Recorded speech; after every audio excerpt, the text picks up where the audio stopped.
नमस्कार. तुम्हाला सुद्धा झटपट तयार होणाऱ्या भाज्या आवडतात का? तर मग ही रेसिपी तुमच्यासाठी आहे. त्यासाठी हिरवी मिरची, लसूण, जिरं, मीठ टाकून छान असं कुटून घ्यायचं आहे. कढईमध्ये 2-3 चमचे तेल घालायचं, कुटून घेतलेला ठेचा घालायचा आणि छान असा लालसर होईपर्यंत परतून घ्यायचा. त्यानंतर 2 मोठ्या आकाराचे टोमॅटो बारीक चिरून घेतले आणि ते घातले आहे. टोमॅटो मऊ होण्यासाठी थोडंसं मीठ घालायचं आणि टोमॅटो मऊ होईपर्यंत शिजवून घ्यायचा. तोपर्यंत शेपूची भाजी छान निवडून घेतली आणि धुवून घेतली आहे. पाणी निथळून घेतली आहे आणि बारीक अशी चिरून घ्यायची आहे. तुम्हाला जर शेपूची भाजी आवडत नसेल ना, तर अशा पद्धतीने बनवून बघा.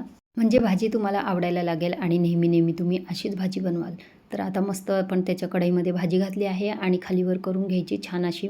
भाजी मऊ झाली की पूर्ण झाकण न लावता अर्धं झाकण लावायचं त्याला आणि मग भाजी शिजवून घ्यायची आहे. म्हणजे भाजीचा रंग बदलत नाही. आता भाजी शिजत आल्यावर शेवटी त्याच्यामध्ये चवीपुरतं मीठ घालायचं आणि परत एकदा मिक्स करून घ्यायचे. शेवटी मीठ का घालायचं, तर भाजी शिजल्यावर खूप थोडीशी होते आणि आधीच जर आपण मीठ घातलं तर ती खारट होण्याची शक्यता असते. म्हणून शेवटी मीठ घालायचं आणि गरमागरम भाजी बाजरीच्या भाकरीबरोबर सर्व करायची. आणि इथे बघू शकता तुम्ही थोडंसं पाणी आपण त्याच्यामध्ये राहू दिलं आहे. त्याच्यामुळे चव खूप छान लागते भाजीची.